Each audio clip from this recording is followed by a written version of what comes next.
Welcome everybody to Investors Gallery. We have another exciting guest. I actually met this gentleman, a few months ago in Las Vegas at a business slash networking slash fund, as in real estate fund and hedge fund event. And for those who are listening for the first time, Investors Gallery is shot live in my home where I built my office and my art gallery. And as always, the running joke is one day we'll get to shoot in the actual art gallery because I haven't finished building it yet. It's about 99% done. So the purpose of this podcast and this platform is to reach individuals, reach the public, so you guys have access to people you wouldn't normally have access to, the millionaires, the billionaires.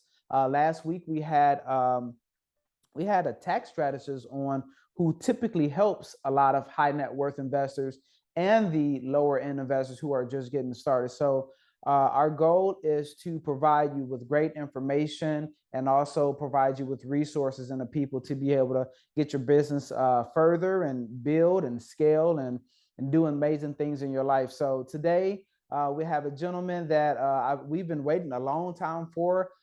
He had me on his podcast first.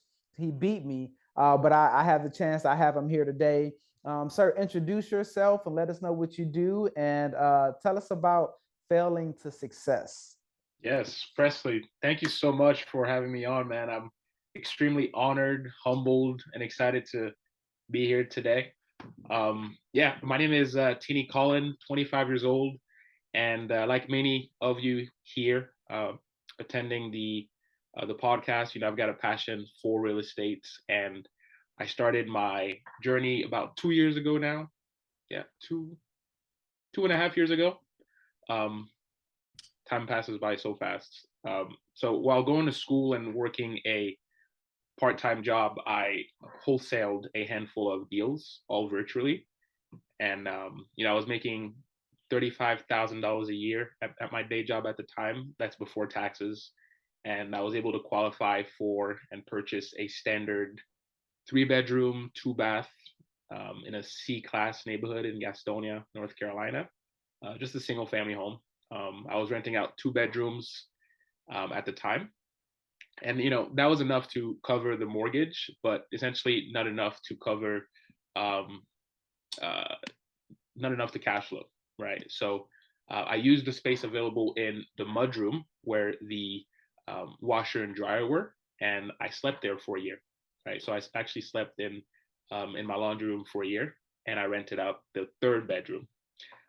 That allowed me to save up enough money to buy my second house here in Charlotte, North Carolina, and now I actually sleep in in a bedroom. Um, and so I moved out of the Gastonia house. I converted that that mudroom, that laundry room where I used to sleep, into a bedroom. Now the house is a four-bedroom, two-bath, and I'm renting out each room. And I realized that scaling single family home was a complete nightmare very early on, and I essentially created systems and processes to target off market multifamily properties, in the 5 to 40 unit ranges. And about 4 months into making the switch into multifamily, I purchased my first multifamily property um, 2 months ago, where I plan on taking the property full cycle within 5 years. And now I'm also in the process of purchasing more multifamily properties um, with JV partners. So that's a little background about me. Wow. Okay. So everyone's already jealous because you're young and doing this. A lot of people don't get that opportunity to do it this young, or we don't know because you don't know what you don't know. Yep. Um, I want to get your mindset from what was going through your mind when you were sleeping on a laundry in a laundry room? What gave you that motivation to say, hey, this is for the better and I'm going to tough it out? Great question. I think it just came down to my why. And part of my why is to essentially retire my mom, right? Because my mom has provided, so much for me and my family. You know, coming from Congo, the poorest country in the world, you know, she was essentially able to provide my family and I with an opportunity to do better, right, and to have an opportunity to make a better life out of out of where we originally came from. So that's part of my why, you know, wanting to give back to my mom. And it was tough though, you know, it was tough. You know, sacrificing not only personal space was definitely something that I had to overcome. But the mindset again is my why, right? So wanting to do much better of my mom, but also wanting to do much better for myself as well, right? Wanting to accomplish my goals, which is essentially to retire myself and to have the freedom to do what I want to do and to help who I want to help.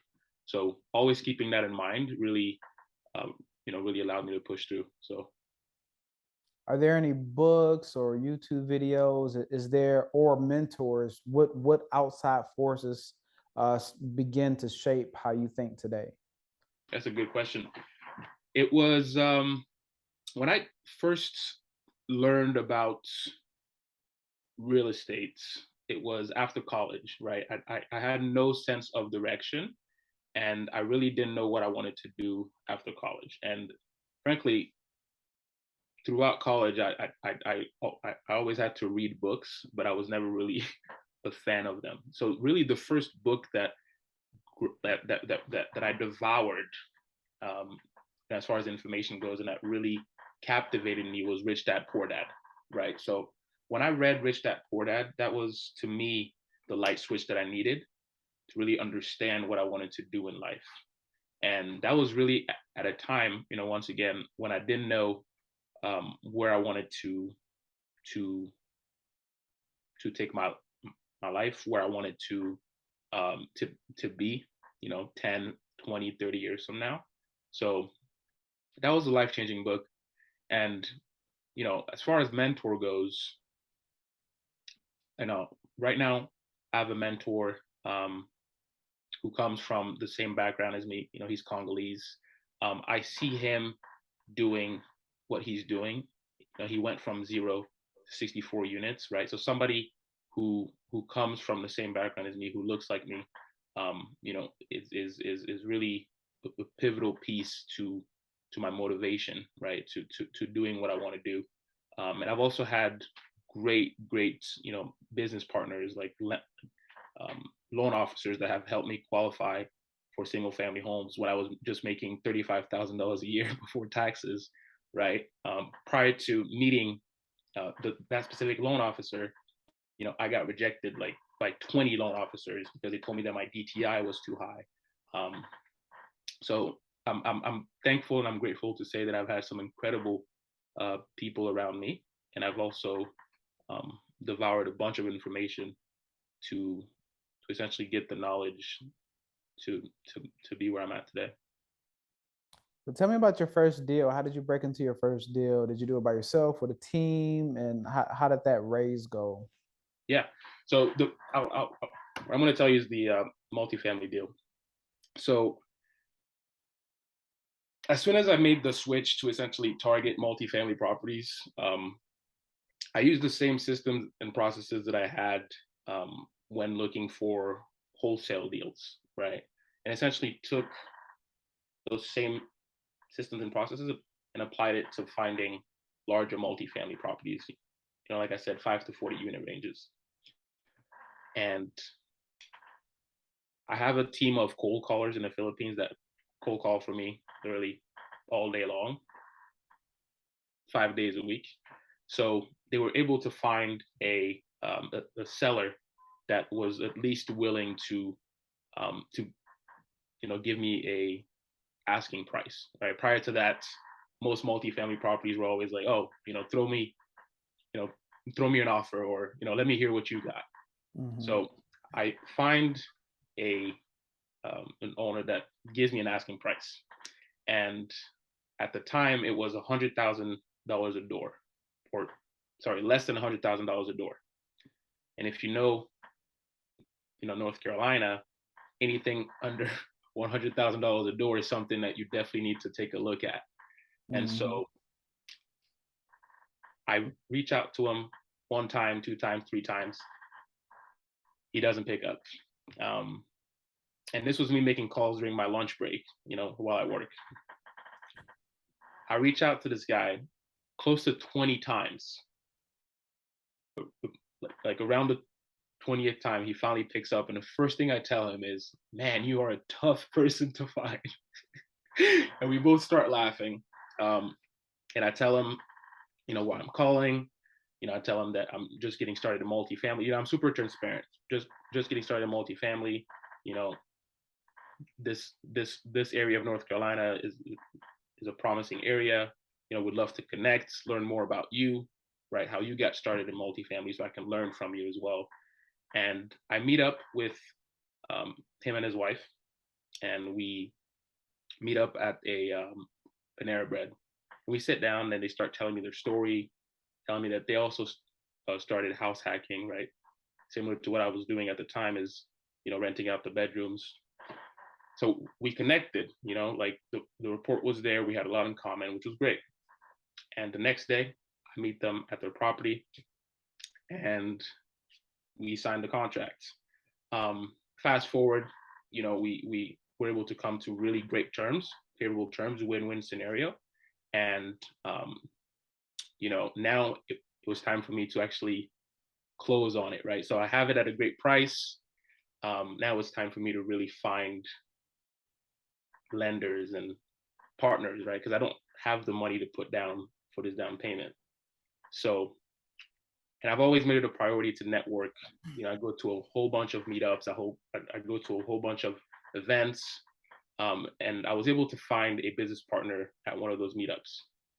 Now, granted, I had pitched a deal to many, many, many investors. Some of them told me that the deal wasn't good. Some of them told me that I was wasting my time. Some of them told me that although they're interested, it's just not the right time for them to invest in this deal. So I went through a lot of no's. But luckily I found the one person that had faith in me in managing the deal, and he was able to put up 90% of the capital. He was able to sign on the loan, and we're able to make it work.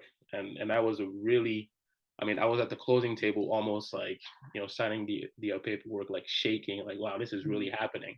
Mm-hmm. It's Um, very surreal. yeah, very, very surreal. And to think of everything that I went through just to get to the closing table was phenomenal. An amazing feeling that I really hope everyone gets to experience at some point. Something that you work so hard to have, and it finally happens. But then the other failures that I've gone through as well, since we're in the topic of going through failures before reaching your success, is lenders. It was my first time, getting a commercial loan, right? So now I had to work with different lenders, right? Because it wasn't residential anymore, and that was a whole nother beast as well. I went through many banks, and a lot of them told me no because I just didn't have the balance sheet to sign on the loan, right? I didn't have the balance sheet, or their terms weren't favorable. But luckily I focused on finding the business partner first. Once the business partner, and I were on board about the structure and how we wanted to JV on it, the responsibilities, it was much easier to get them. How did you guys what split? Was it 50-50, or how did you guys work that out? Yep. So it was essentially structured from a money and responsibility standpoint, right? Mm, So kind of like syndications, right? mhm. So the person who brought the most capital had a portion of the deal, and then the person who operated the deal had a portion of the deal as well. So basically, um, it was a 60-40 split based That's a off good of, split. yeah, which was very, very, very favorable, especially for a first deal, because as you know, sometimes when it's your first multifamily deal, you'll be lucky if you get 5% of the deal or Mm-hmm. even 10%, Yep. right? Um, so yeah, ended up being a 60-40 split based off of the responsibilities and who brought um, the capital to the table. So very Was it happy with it. what class was it? A C or a B? The property, Yeah, C class, C C class class. property in a very, very nice like area. Oh, you struck gold. Yeah, especially for the first deal. Was it a heavy lift or did it really require that much value add renovations?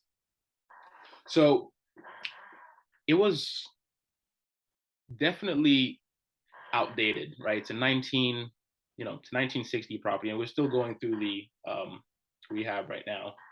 1960 property, I would say the biggest value add came from the rent potential. So 2 bedroom, 1 bath units, each rented at $325 on average, each unit, which is absurd anywhere in America to find 2 bedrooms rented at $325, right? So from there Mhm. on out, the value add was already in in the financials. Um, After that, really was like we're talking minor upgrades, right? So we ended up doing, flooring, paints. We're updating some outdated electrical, right? Getting rid of the old stuff. Um, we're really making sure that we're focusing on the safety measures as well, right? Because there are some older individuals living in the community, so making sure that we're fixing the cracks um, on the sidewalks. We're adding handrails, fixing the fascia, fixing the gutters, things like that. So focus number one is safety measures, and then second was the feel and the look, right? So we are redoing the outside completely, pressure washing the building, making sure that the landscape is nice for that curb appeal for new residents. So really happy with it right now. We're 2 units into the renovations, and we're actually about to put those 2 units for rent within the next 1 or 2 weeks. What's the delta between a 325 and where you're at now? Yep. So we're gonna have them rented at 825. Wow, Yeah, $500 delta. $500 delta, and we're putting in about $7,000 in each unit. That's the new normal. Yeah, Yeah, so very you happy found with it. you a very nice property. All the waiting and the hard work and the sweating, it paid off, huh? Man, Presley. I mean, like you know how it is, right? Like being a hard worker yourself, it can be difficult, right? To see the end of things, right? Especially Hmm. when it's your first time going through it, right? And to me, that was my first multifamily deal. Um, and there were days, nights where I didn't see the end of it, right? Hmm. Like where is this deal going to come from? Where am I going to find the money? And to finally be in the space where I'm able to do this is really humbling. So super happy with it. How did your LOI look? Did they give you was it a typical 30 days for due diligence and 15-day extension? Yeah. So because this was off market, right, direct to sellers, I didn't have to submit an LOI. It was a straight PNS, purchase and Wow. sales agreement. Yeah. And man, we were actually on the contract. Guess how long? How long?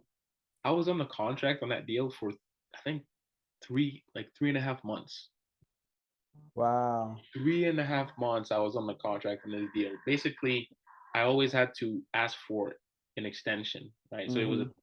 normal, you know, 45 days Hmm. originally, but within Hmm. those 45 days, I didn't have, like, I hadn't found a business partner yet to close on the deal. And plus, Mm. there were other things that I was doing, like inspections and things like that. So I hadn't like so I always had to extend the PNS. So it Yeah. ended Kick up the ball being out. yeah, exactly. So it ended up being like a 90-day contract. Did it require any money down for that? Any I did additional put money? no, no. They were, like I said, I had a great relationship with them. So they luckily they didn't ask me to add any money when I asked for an extension, but I did put $1,000 down for due diligence. Wow, $1,000. Yeah, man.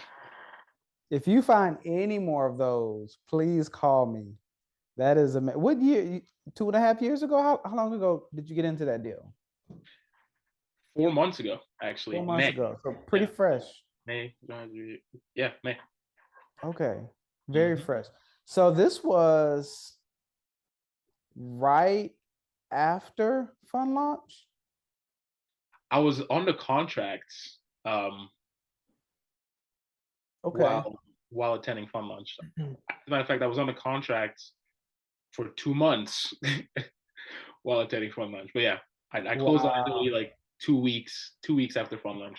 Well, man, if you find any more deals like that, please let me know. I will get the funding, whatever you need, we will get it taken care of ASAP because Let's do it. that is definitely a unicorn Do it. deal. Hmm. $500 delta, even if it's only a $300 delta, that's a good deal. So the next deal that you're going on to now, you're trying to put 120 units under contract, or is it already under contract? Trying to put 120 units on the contract. But this is just as a recent. Frankly, in the past month and a half, I've had 3 deals that I've had on a contract. I've had a Mm-hmm. 15 unit deal, I've had a 9 unit deal, I've had uh, a 32 unit deal. Um, and again, like this is a side of the business that not a lot of people like to talk about, right? But all Yeah. of those deals fell out of contracts. They were very, very attractive deals, but they fell out of contract. And again, this is just part of the game, right? We, it's it's a numbers game, right? Um, for various reasons, you go into inspections, you find out that there's asbestos, right? And then when you try to, bring it up to the sellers, they're not willing to play ball, so you have to back out. Mm. Other aspects of things is when the deal is misrepresented. It turns out that the rent rolls is completely botched, so you have to I see that a lot. Yeah. back out of the contract. So I've had 3 deals that I really thought, oh man, like here I am, I'm going to get my other multifamily deal. I'm super excited, but I'm having to back out of it. And again, that's just the mentality that you have to have when you go into multifamily or any projects, right? You have to be willing to fail, you have to be willing to learn. And that's just what I'm going through right now. But right now, yes, I am looking at a 120 unit deal in the same market where I bought my first property. Mm-hmm. Sorry, my first multifamily property, Mm-hmm. and really promising. And that's the field that I'm trying to play at now is larger, 100 plus units, because when you think about it, the same amount of work that you're putting in for 6 units, the same amount of work that you could be putting in for 100 plus units, right? Yes. Yes. That's what So we preach. mhm. So for the new deal, is it currently just you, or is it you and your current partner? How are you doing that? Yep. So for this new deal, this 120 unit deal, I still haven't found a business partner yet because I'm still in the in the underwriting phase with the local bank. Okay. Um, but once again, I'm going to tap into my network and see who can be a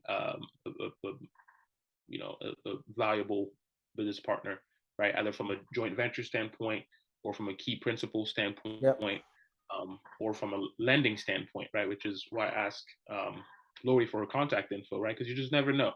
Right. There's some great partnerships to be had, and I'm also looking for new partnerships. When I go into these larger deals. So Yeah. Friendships and partnerships are very, very important because it will definitely make or break a deal. So the deals that you've been finding, because I'm curious about your area, mhm.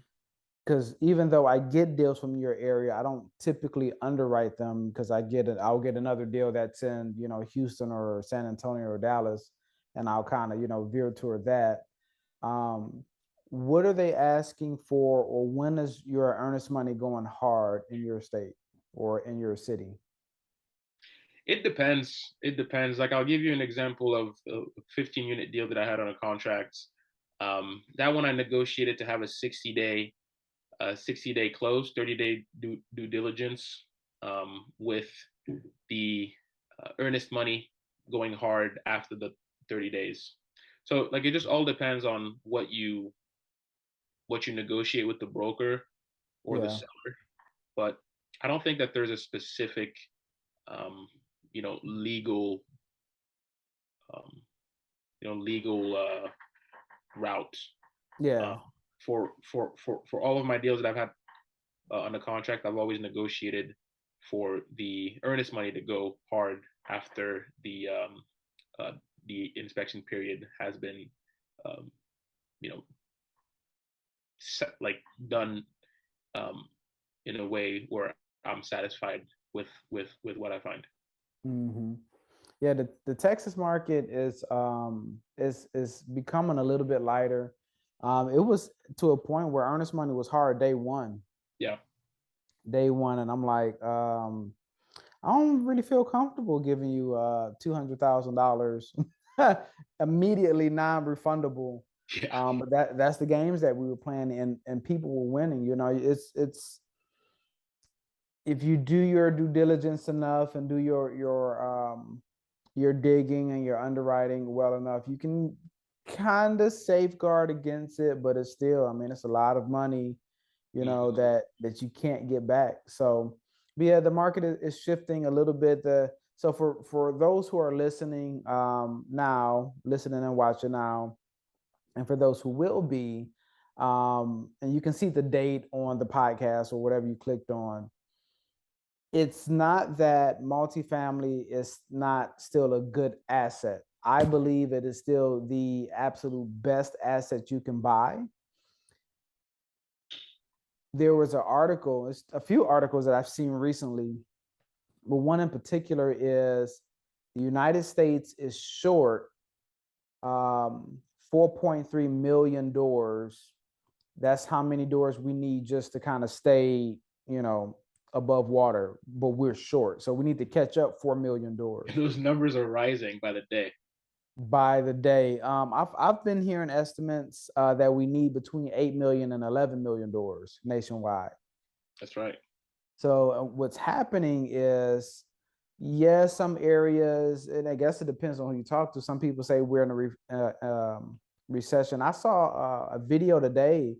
A young lady was saying we're not in a recession because the GDP has to go down 2 consecutive quarters and all the details. And I get it, and I get that you have to fulfill whatever that definition is, but I don't know about that. I feel like we're in a recession, but recessions kind of help multifamily because everything and everybody trickles down to multifamily. Do you kind of feel and see the same thing in your area? Well, to be honest with you, Presley, I think multifamily in North Carolina is becoming super saturated, as it is in most markets here in America. Mm-hmm. I think the direction that as we're heading into a recessionary market, the direction that most investors are going to go into, right, or some investors are going to go into, if you're smart, is more industrial and you know more true commercial properties Mm-hmm. like triple net leases, things like that, Mm-hmm. because they've been proven to be pretty recession proof, right? Like when you talk, um, industrial space, when you talk, um, oh, what's it called? Um, Like alternative Data space as centers. well. Yeah, Mm-hmm. exactly. Space for like data centers, self storage. Those are the asset classes that I think are still like untapped, and Mm-hmm. Oh frankly, yeah. are providing much better returns than multifamily is nowadays. Because cash flow was the main reason why people went into multifamily. Now, essentially, Mm-hmm. cash flow isn't the play anymore. It's more of an appreciation play, Yes. right?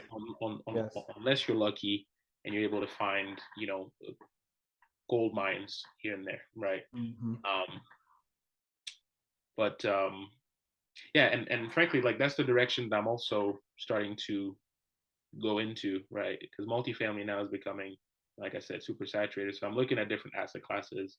RV parks is another asset class that I'm looking at, where the Mm-hmm. returns are phenomenal. So So what's the next step? So you're looking at different asset classes. Are you going to try to scale in multifamily, or are you going to pivot, or have you really thought it out? I haven't officially made the move to pivot yet. Right now, I'm in the process where I'm educating myself in other asset classes, finding out what makes sense, what doesn't make sense. Mm-hmm. But right now, my focus is still scaling in multifamily because I still think that multifamily is a great asset class to be in. I just think it takes a little bit more time to find the right deals. That Yeah.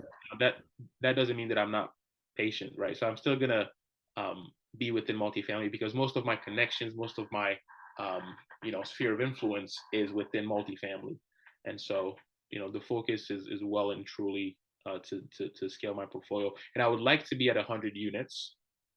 So once I am at 100 units by the end of this year, then I will start looking at other asset classes. Considering your options, huh? That's right. So what would you say your strength is in your partnership? Are you the underwriter? I guess you would kind of be the director of investor relations, since you're the one talking to the investors. What would you say your strong suits are? I would say finding a deal, to be honest. Yeah, I would say finding a deal is truly uh, what I um, what I excel at. Um, that's because of the fact that I have various systems and processes to target off market properties, mostly through cold calling. But I would say the biggest challenge is I haven't found team members to allow me to essentially move away from other aspects of the business, right? Because I still find myself underwriting the deals. I still find myself, trying to raise the capital. And so a lot of my time is spent doing different things rather than focusing on my, on my expertise, right? So not sure if you read the book Who Not How. I'm actually listening to it now. Yeah, Coincidentally, yep, great book. it Great book. is. I'm in the process of finding my who's right now, right? Which is an underwriter. I would like to have an underwriter on my team, and I Hmm. would also like to have an investor relations um, team member as It's well. okay. You get to wear all the hats. For Yeah, now. finding a partner is very difficult. Very difficult. We have a gentleman now who is, um, what do they call it? Acting. I guess he's technically acting underwriter, Mhm. um, and trying to see if he feels comfortable in that role. Yeah. He's in the finance numbers industry now, but Hmm. underwriting and Lori might be able to attest to this, but being an underwriter and being in finance is kind of still two different things, Sure. because the approach is different, the results are different, what you're trying to do, and the actual processes and processes are different. Yeah. um, but yeah, finding a partner, my partner, we've known each other for a couple years before we decided to actually create a partnership and do it. So yeah, you have to, one, find somebody who can complement your skill set, and two, somebody who you can get along with. What we are seeing is a lot of the brand name, a lot of the syndicators that are public, and a lot of those who are private, are the partnerships are kind of starting to fall apart a little bit, because the characters don't mesh as well as they did in the beginning.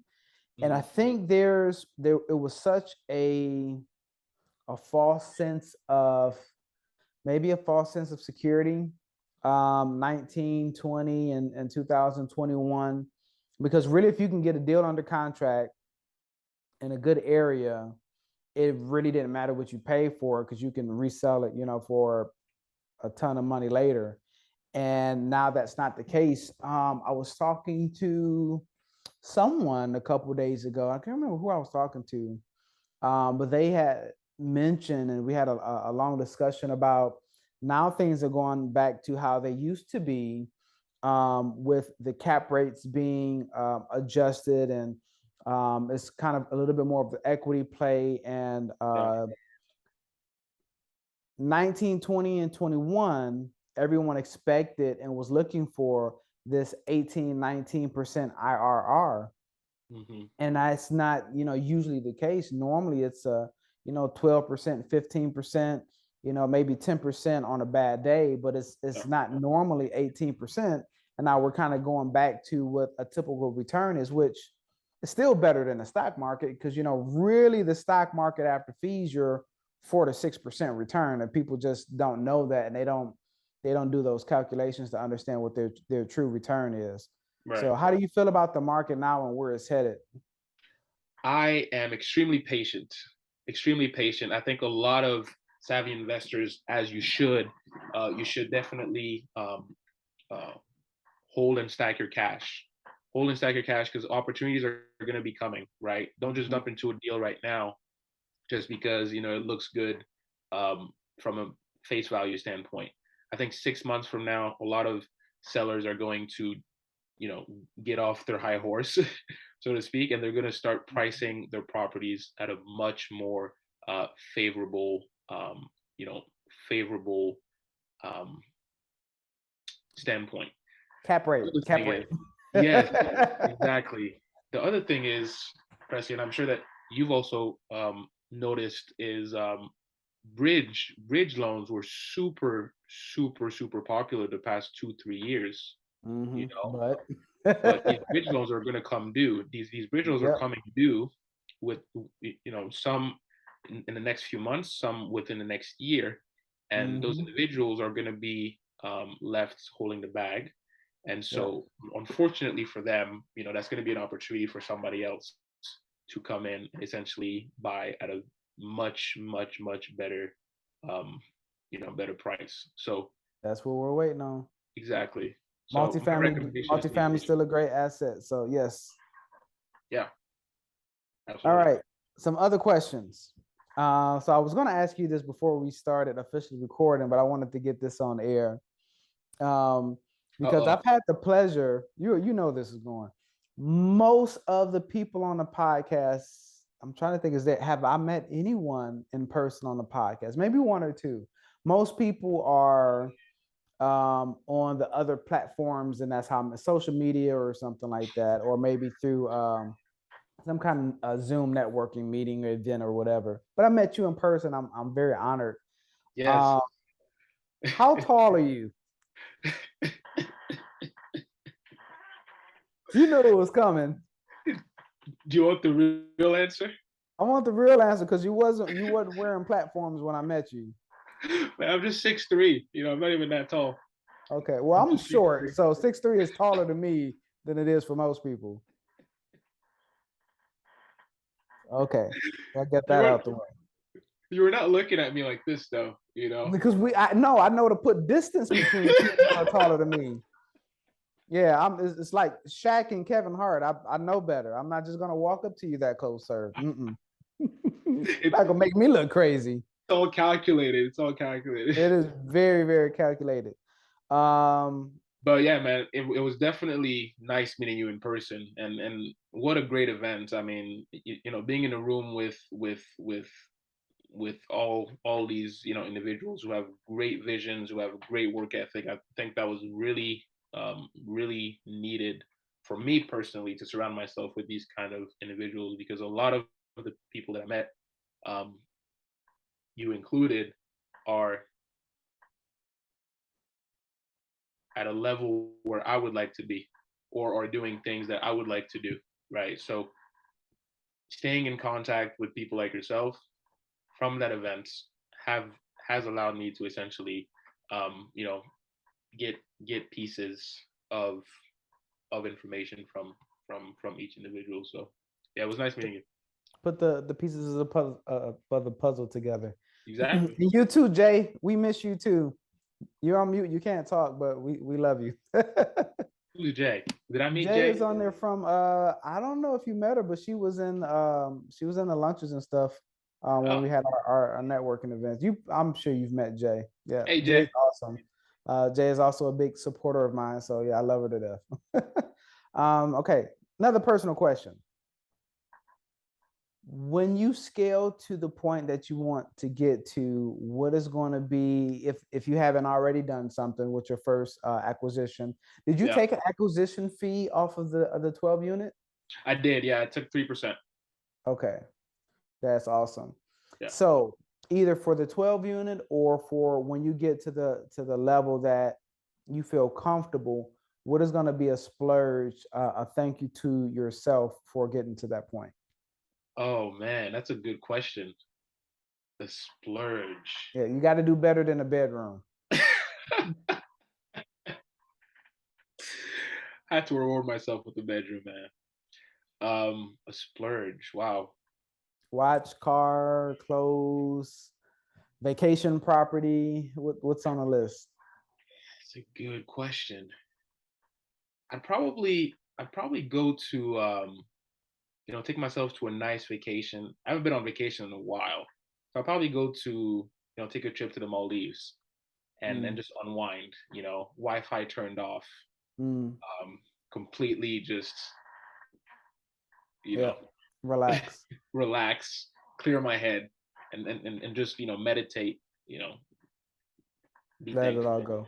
Yeah. So You say you definitely a from the Congo. nice trip. Yeah. Are you from the Congo or just your mom? Born So I and have a raised. question because Yeah. I actually have a friend, another friend from the Congo. It, Okay. are the population of people there, are most people? Because I think Man, Ba put us in is contact. Ba's like 6'7" or almost 7 feet. It's something crazy. Are most people there really tall, or is it just a coincidence? I actually don't know. I Okay. actually don't know. I could Google. That's what Google and YouTube are for. I'll look it up.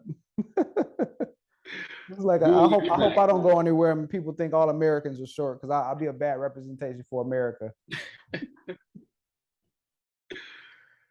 Yeah. All right, I'm gonna open it up and see if anybody on a podcast has any questions or comments for you.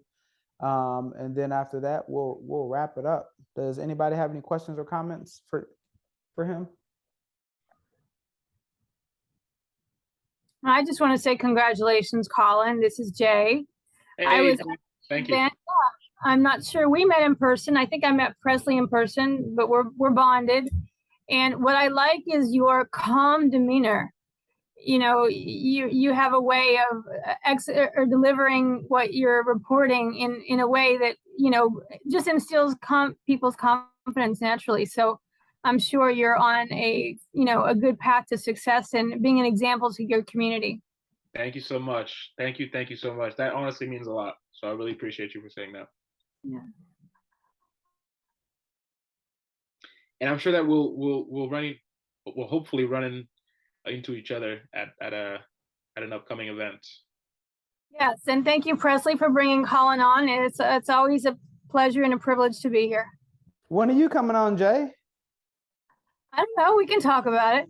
Okay. Whenever you're ready, I'm sure you get the emails. Just click join as a panelist or just give me a call.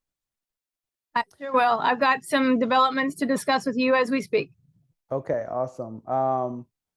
So my partner / attorney is not on the call because he is, I think, somewhere not in his home state.